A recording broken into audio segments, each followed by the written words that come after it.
Olá, seres vivos.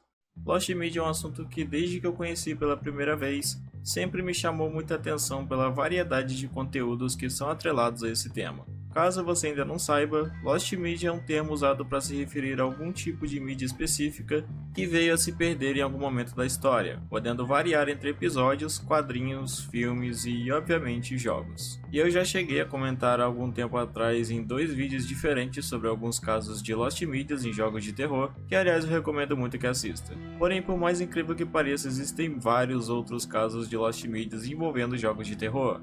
E como esse é um assunto bem extenso e também bem interessante, eu resolvi trazer um iceberg cobrindo os casos mais curiosos de Lost Medias em jogos de terror. E para montar esse iceberg eu me baseei em um iceberg de um usuário do Reddit chamado Equarep, então os créditos vão para ele. Eu não vou cobrir o iceberg inteiro, até porque ele é muito grande, então caso você tenha curiosidade eu vou deixar um link no fixado para você dar uma olhada no iceberg original. Também é importante dizer que nesse iceberg eu irei cobrir mídias que estão completamente perdidas, parcialmente perdidas, mídias que foram encontradas e também lendas envolvendo jogos. E muito bem, agora sem demorar muito, pega um café e vamos pro vídeo porque a história é longa.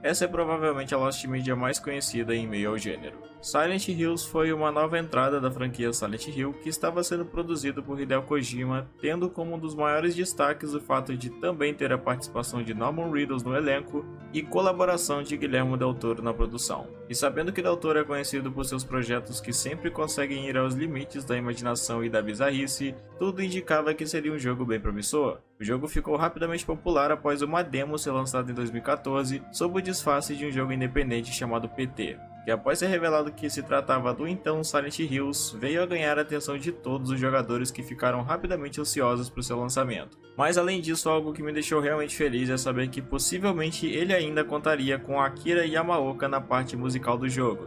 O que pra mim é algo que já vale por tudo basicamente, já que pra mim Akira Yamaoka é simplesmente um dos maiores gênios em questão de músicas de jogos de terror, se não o maior deles. Mas infelizmente logo em 2015 o projeto veio a ser cancelado por conta de um desentendimento de Kojima com a publicadora do jogo, que no caso era Konami. E pelo menos pra mim é bem estranho saber que isso aconteceu há quase 10 anos atrás, nem parece que faz tanto tempo. Por conta dessa decisão, a demo jogável foi posteriormente removida da PSN, o que a torna uma mídia praticamente impossível de ser jogada hoje em dia, a menos por quem ainda tiver ela salva no console, o que obviamente é algo que se limita a pouquíssimas pessoas. Apesar de termos uma boa noção de como seria o seu conceito, é notável que ele seria bem diferente dos outros em muitos aspectos, o que ficou claro não só com a gameplay, mas também com os trailers lançados anteriormente, que revelam uma ideia que evidentemente se distanciava dos jogos anteriores. Em razão desse e outros motivos, muitos passaram a teorizar que a razão de Silent Hills nunca ter sido lançado se deve pelo fato do jogo ainda estar mais num estágio conceitual do que desenvolvido propriamente. Eu, aliás, comento melhor essa teoria no meu iceberg de Silent Hill, caso tenha interesse em assistir.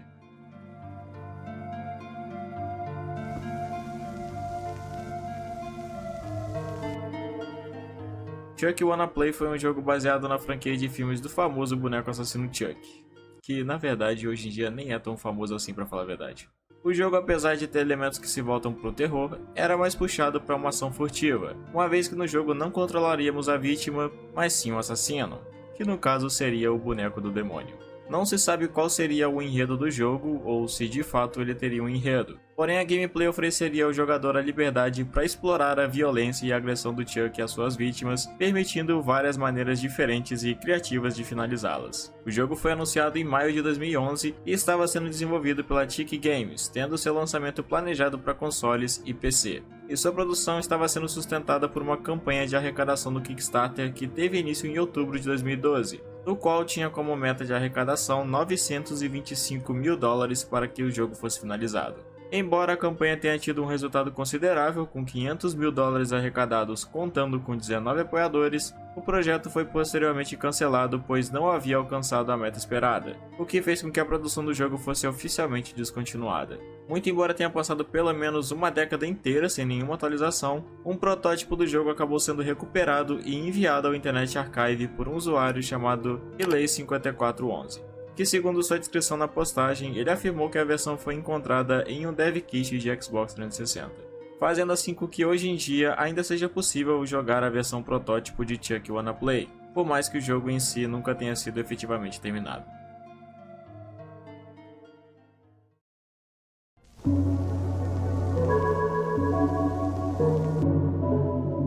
Esse é um caso curioso e até que bem conhecido pelas pessoas na internet. Evil Farm Game é o nome de um suposto jogo de fazenda que teria um conceito de gameplay muito semelhante de jogos como Harvest Moon e Stardew Valley, porém que ostentaria de uma trama particularmente sombria e macabra. Um usuário do Reddit veio a fazer uma descrição detalhada sobre como seria esse jogo, descrevendo ele como sendo um jogo 2D lançado entre o ano 2000 e 2015, onde você controlaria um fazendeiro em que o mesmo acabaria por tirar a vida de sua esposa usando uma faca e então tendo que esconder o corpo dela da polícia que ocasionalmente visitaria sua casa. E apesar da trama particularmente sombria, a gameplay do jogo fluiria com você cuidando da fazenda normalmente, o que, como é de se imaginar, causa um contraste muito grande com seu conceito particularmente perturbador. Essa descrição, feita pelo usuário chamado Sparta213, foi postada em um subreddit chamado Tip of My Joystick, sendo essa uma comunidade dedicada a encontrar nomes de jogos que você não consegue se lembrar, fornecendo detalhes sobre eles para que outros usuários consigam te ajudar a encontrar o jogo em questão. Diga-se de passagem, é uma comunidade bem interessante. E após ser feito esse post, ele veio a ganhar rapidamente a atenção da comunidade, iniciando uma busca incessante que se expandiu para vários canais diferentes, obviamente saindo do Reddit e indo para várias outras plataformas como aqui no YouTube, por exemplo. Houveram muitas teorias acerca da origem do suposto Evil Farming Game, como por exemplo a ideia dessa ser uma descrição que cabe muito bem em um jogo que poderia ter existido em algum momento em sites como da Newgrounds, ou até mesmo uma demo obscura de um disco de revista de jogos antiga. A dedicação por trás dessa busca foi tamanha que era esperado se encontrar pelo menos algum fragmento desse suposto jogo, porém absolutamente nada foi encontrado sobre ele, o que fez muitos começarem a acreditar que o jogo em questão possivelmente nunca tenha existido. Foi então que, depois de muita busca, o usuário que fez o post original veio a fazer uma declaração que pôs um fim definitivo para a busca de uma forma bem frustrante. Ele revelou que o jogo na verdade foi apenas uma memória falsa ao qual ele acabou acreditando depois de ter escutado a tal descrição do jogo em um trecho de uma live do Vinesauce, onde nesse trecho ele faz a exata descrição do suposto jogo como o usuário dizia se lembrar, ou seja, o jogo de fato nunca existiu. Tem um vídeo do Bruno Hatak, aliás, que eu recomendo bastante que você assista, pois ele conta em mais detalhes a história por trás de tudo isso. Caso tenha interesse, eu vou deixar um link no fixado para você dar uma olhada.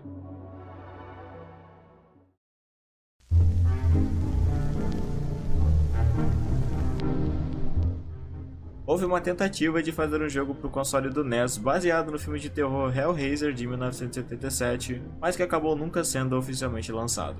Seu desenvolvimento estava sendo conduzido por uma empresa chamada Color Dreams, e por esse motivo a expectativa acerca do jogo não era das mais altas, uma vez que essa é uma empresa conhecida principalmente por produzir jogos de baixa qualidade.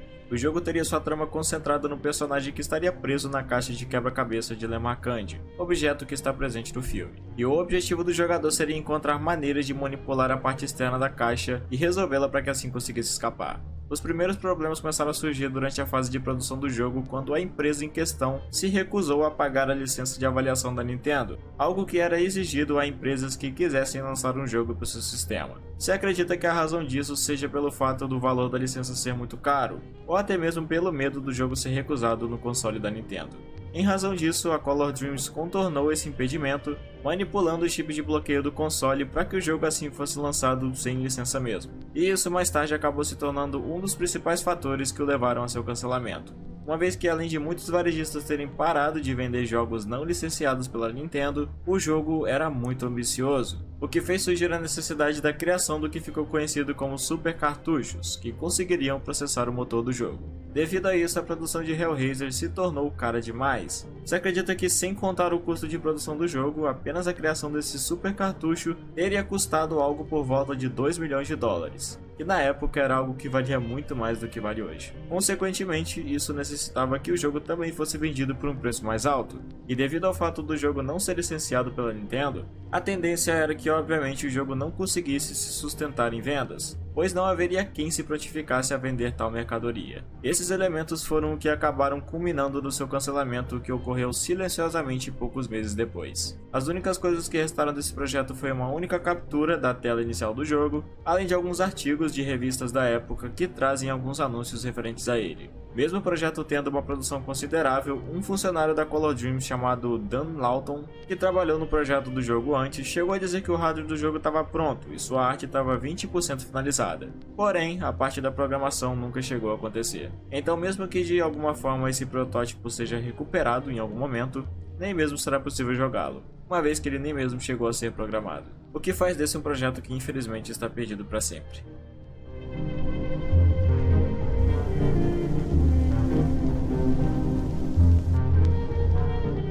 Esse é um jogo que pessoalmente me deixou muito triste saber que infelizmente se tornou uma Lost Media. Five Nights at Freddy's é um jogo que hoje em dia é um dos principais símbolos de nostalgia de meados da última década. E mais uma vez é um jogo que me faz sentir bem estranho saber que foi lançado há 10 anos atrás. Sem dúvidas, o primeiro jogo é um clássico que é até hoje lembrado com carinho pelos fãs. E Five Nights at Freddy's Plus é o nome do que era planejado para ser um remake completo do jogo original, sendo basicamente refeito do zero e reimaginado com uma engine mais atual e também com uma arte mais condizente ao que foi se adaptando ao universo do jogo com o passar dos anos. Esse era um projeto fan-made e portanto não era uma produção oficial, porém foi decidido que ele faria parte da fanverse de FNAF, portanto sendo parte canônica desse universo.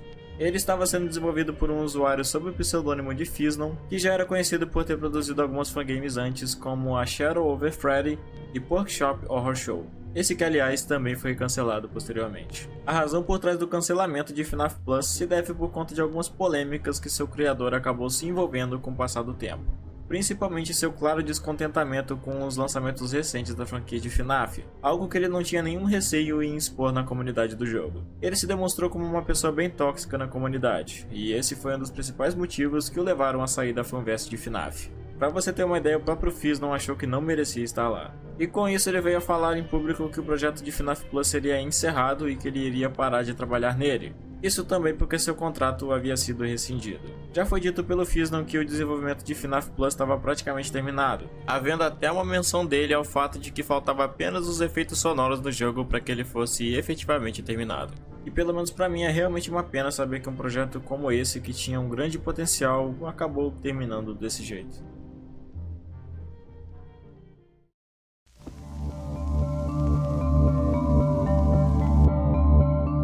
Moirai foi um jogo que marcou muito a comunidade do YouTube entre meados de 2015 e 2016. Isso porque, apesar de ser um jogo, Moirai foi muito mais uma experiência do que um jogo em si, aliás, uma experiência muito única. No jogo você controla um fazendeiro em uma curta jornada onde você conhece alguns poucos residentes de uma pacata vila e tem como objetivo resgatar uma mulher que acabou se perdendo dentro de uma mina. No meio do caminho você encontra um fazendeiro que sempre fala algo único para cada jogador, e você decide qual será o fim dele dependendo do que quiser acreditar. O maior diferencial desse jogo foi marcado pelo seu plot que na época deixou todos impressionados. Aliás, até hoje ele impressiona bastante. Pois após encontrar a mulher que você procura, o jogador é levado a tomar uma decisão que questiona sua moral ética, pois a mulher pede que você tire a vida dela, pois não lhe restou mais nada em sua vida. E você pode ou não matá-la, cabe a você decidir isso. Porém, a parte mais incrível dele acontecia logo depois disso, pois ao sair da mina você encontra outro fazendeiro que faz as mesmas perguntas que você fez anteriormente ao cara que encontrou entrando na mina,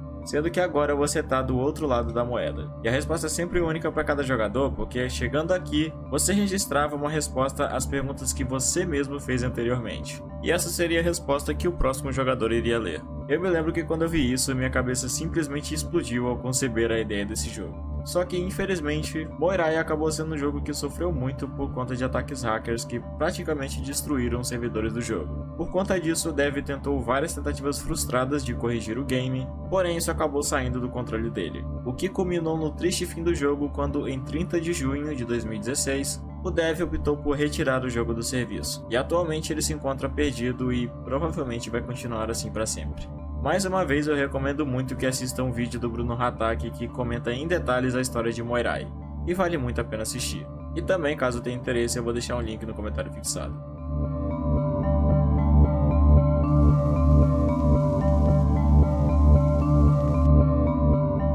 I Have No Mouth and I Must Scream é um jogo baseado no livro de mesmo nome que com certeza tem uma das histórias mais perturbadoras que eu conheço. Eu fiz um vídeo completo falando sobre a história dele. É atualmente o vídeo mais visto do canal e eu recomendo muito mesmo que você assista caso ainda não conheça a história dessa distopia perturbadora.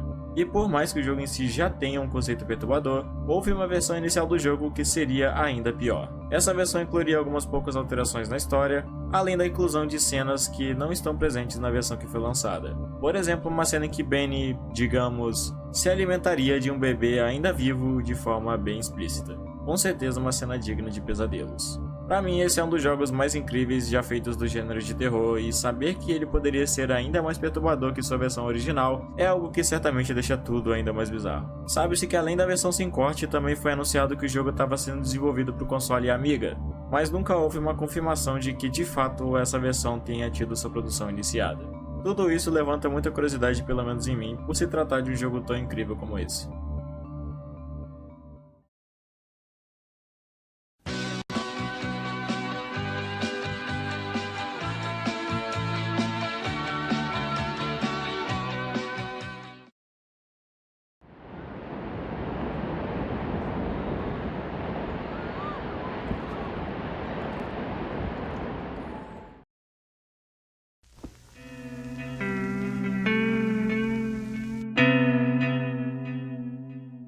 GarageBand Adventure é um dos casos mais interessantes de Lost Medias em jogos de terror.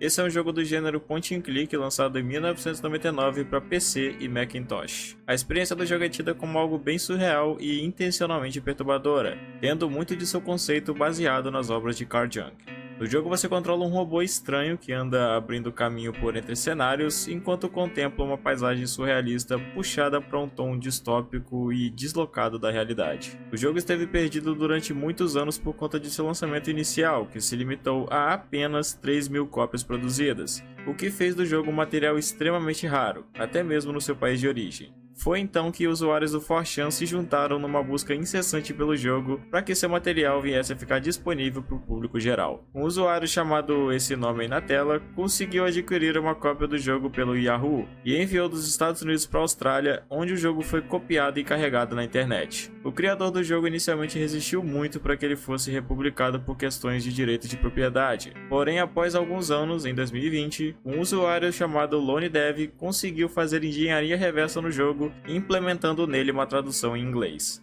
Isso foi muito importante, pois fez com que o interesse geral do público aumentasse bastante com relação ao game, o que fez com que um ano depois, em 2021, uma versão remasterizada do jogo fosse enfim lançada oficialmente, contando com uma tradução em inglês, junto de melhorias de interface, novos capítulos e até mesmo finais alternativos. Esse é um jogo que sem dúvidas tem uma história bem interessante no campo das Lost Medias e é muito gratificante saber que uma obra tão incrível como essa conseguiu ter o seu devido reconhecimento e ser recuperada posteriormente.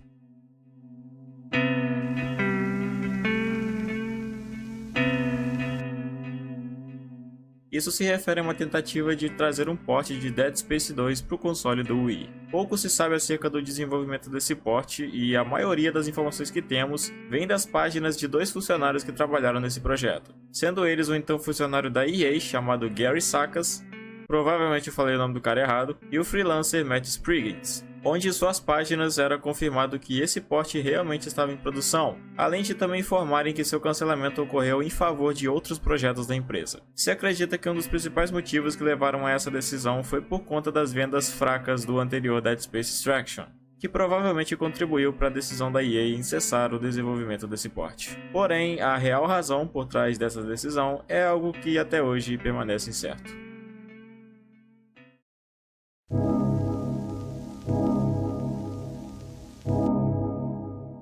Houve uma tentativa de trazer uma entrada do universo de Lovecraft para os jogos de terror, mas que infelizmente acabou tendo sua produção cancelada, sendo esse um jogo chamado Cthulhu Delta Green. Esse foi um jogo que começou a ser desenvolvido em 2001 até 2003 pela empresa chamada Flying Lab Software. O jogo seria uma adaptação do RPG de mesa de mesmo nome, onde, ao contrário do que é comum nas obras de Lovecraft, ele não se passaria nos anos 30, mas sim em tempos atuais, onde o jogador controlaria agentes de uma organização secreta dos Estados Unidos chamada Delta Green, tendo como missão lidar com alienígenas e investigações paranormais, ao mesmo tempo que evitando que isso caísse no conhecimento popular.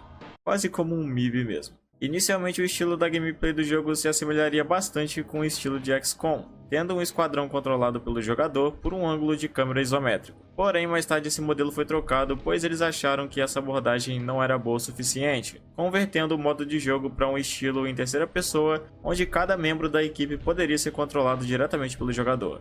No que diz respeito ao terror, a Flying Lab queria manter o jogo fiel ao que é a mitologia de Lovecraft, dessa forma dando maior impacto aos monstros e horrores na gameplay, fazendo com que seu contato com eles fosse mínimo, pois dessa forma eles teriam mais relevância quando fossem devidamente enfrentados. Que é de fato uma jogada bem interessante, pois valoriza o horror e evita que ele se torne saturado e menos interessante, coisa admirável principalmente por ser desconsiderado por muitas empresas hoje em dia. E dessa forma, durante a maior parte da gameplay, o jogador enfrentaria cultistas e humanos enlouquecidos, que atacariam o jogador constantemente. O lançamento do jogo era planejado para 2003 e já tinha seu lançamento praticamente encaminhado, uma vez que a desenvolvedora já estava em negociações com várias editoras para levar o jogo ao público, até mesmo surgindo o interesse da Microsoft em incluir o jogo como lançamento no Xbox, com o programa Xbox Incubator. Porém, mais tarde eles desistiram desse acordo. E pode-se dizer que, infelizmente, mais ninguém pareceu demonstrar interesse em Delta Green para publicação. Por esse motivo, o jogo acabou caindo no esquecimento após ser arquivado no início de 2003. Isso principalmente porque a empresa estava concentrando esforços na produção de um outro jogo chamado Pirates of the Burning Sea, um jogo lançado em 2008. A ideia era que em algum momento posterior eles voltassem com o projeto de Delta Green, só que isso nunca aconteceu, pois nos próximos anos, por volta de 2012, a empresa da Flying Lab acabaria fechando quando a editora desse jogo que eu falei veio a retirar o jogo de seu catálogo. Mais tarde, os ex-membros fundaram um outro estúdio chamado Portallus Games, que se manteve de pé até o ano de 2018, mantendo o jogo Pirates of the Burning Sea, quando acabou fechando suas portas também. O que foi o fim definitivo da Flying Lab, que tecnicamente já havia terminado e agora se encontrava completamente extinta. O que faz de Delta Green um jogo que certamente está perdido para sempre.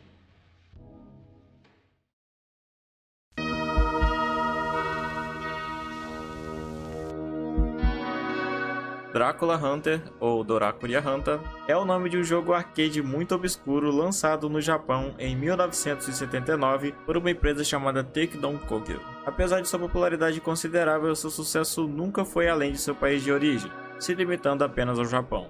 O motivo que se leva a crer na ideia de que o jogo tinha de fato uma certa popularidade se deve pelo fato do mesmo ser referenciado em um mangá chamado Game Center Arashi, onde nele mostra um cara que tem como missão se tornar o melhor jogador do arcade de todos os tempos. Sendo que essa é também ao mesmo tempo uma das poucas referências que existem sobre o jogo.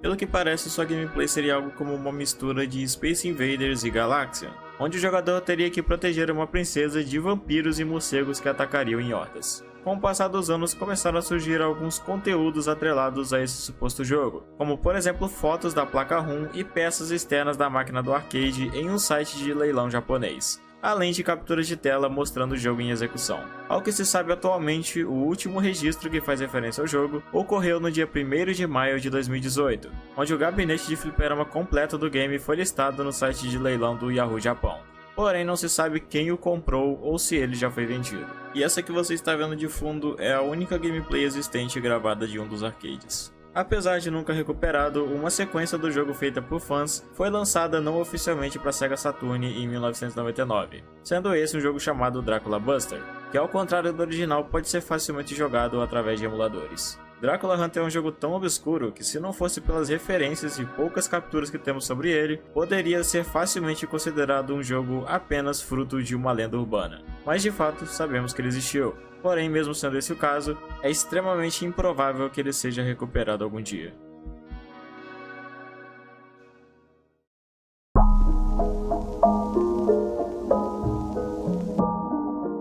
Esse foi um jogo cancelado que teria um conceito voltado ao survival horror reverso, algo que temos, por exemplo, em alguns jogos da Puppet Combo, onde na trama, ao invés de controlarmos a vítima, controlamos o serial killer. O interessante é que, pelo fato de ser um conceito relativamente novo no gênero de terror, pode-se dizer que esse foi um dos primeiros projetos a se aventurarem nessa ideia, se não o primeiro deles. Pois esse é um projeto que estava em desenvolvimento no ano de 2003 por uma empresa chamada Daydream Software, sendo planejado para PS2 e Xbox. Segundo sua descrição, a gameplay do jogo seria algo idêntico ao que vemos nos conceitos de jogos como Feed Me Beatty, sendo que o jogador escolheria um entre 4 assassinos que teria como objetivo matar pessoas em uma área de camping.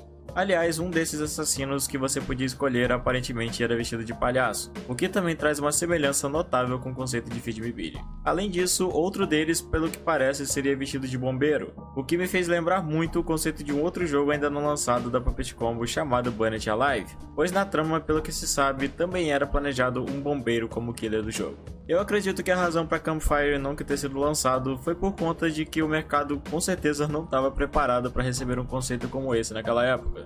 O que é uma pena, pois, como sabemos, por mais contraditório que possa parecer, é um conceito bem interessante que já demonstrou seu potencial em jogos como DBD, por exemplo.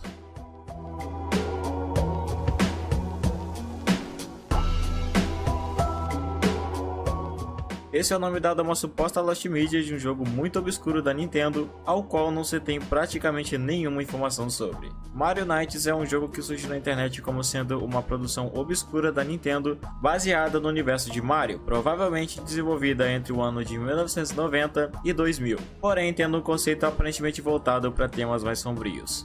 Só que todas as especulações acerca desse suposto jogo são baseadas na única evidência que se tem de sua existência, que é uma capa supostamente atrelada ao jogo em questão, sendo que não existe absolutamente mais nenhuma outra informação que possa sustentar a ideia de que ele de fato tenha existido em algum momento. Não existem sequer menções ao jogo em revistas ou publicações da época. A busca do jogo teve continuidade por algum tempo, até que um dos envolvidos na busca enviou uma carta para a Nintendo perguntando se o jogo de fato existiu. Após 3 meses sem nenhum retorno, um dos representantes da empresa respondeu à carta, afirmando que não existe nenhum registro conhecido que possa provar a existência do suposto jogo no SNES ou em qualquer outro sistema da Nintendo, o que pôs um fim definitivo nessa busca, confirmando que de fato Mario Knights é um jogo que nunca existiu.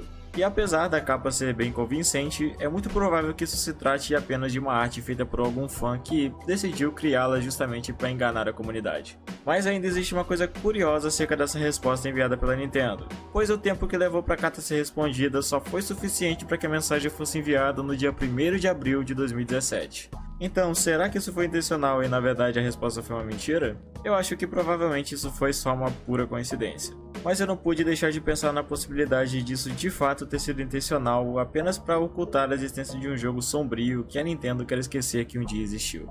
Só que isso provavelmente é só uma viagem minha. Ou será que não?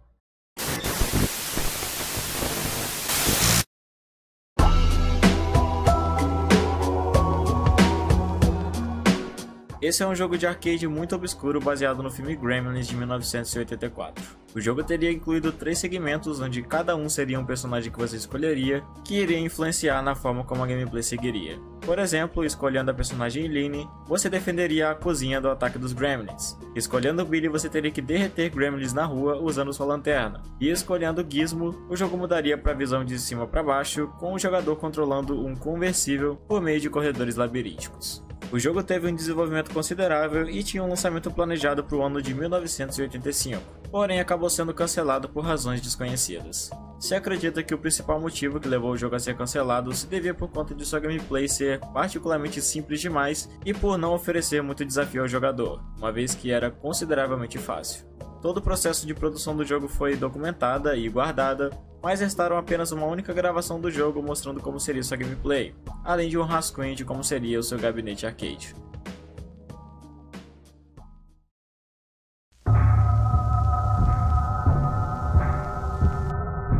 Com Midnight foi um projeto que teve o seu desenvolvimento de 2004 a 2006 por uma empresa chamada People Can Fly, tendo seu lançamento previsto para o ano de 2007 para os consoles do Xbox 360 e PS3. Segundo uma ex-líder no desenvolvimento do projeto, o gênero do jogo seria algo difícil de se definir, tendo elementos que misturariam survival horror com aventura e temas no ar, tendo leves inspirações em histórias de H.P. Lovecraft. sendo algo semelhante a uma mistura de jogos posteriores como L.A. Noire e Uncharted. Na história, controlaríamos um investigador chamado Mike Elroy, que no enredo morreria, eventualmente conseguindo voltar à vida com a capacidade de ver a vida após a morte. E as principais mecânicas do jogo envolveriam essa habilidade de ver os últimos segundos de vida de alguém tocando em seu cadáver. Um conceito muito semelhante, aliás, com o jogo The Return of the Obra Dinn, para quem conhece. Aliás, esse jogo é muito bom. Embora o jogo demonstrasse um certo potencial, nenhuma editora na época demonstrou interesse em publicar o jogo, o que fez com que a People Can Fly precisasse deixar de lado a produção de Come Midnight em favor de outra produção que pudesse sustentar as finanças da empresa para que ela se mantesse de pé. Acabou que com o tempo o jogo caiu no esquecimento, pois já não havia mais a possibilidade do projeto ser continuado, uma vez que os próprios direitos do jogo passaram para a THQ Nordic, e possivelmente esse é um projeto que está definitivamente morto.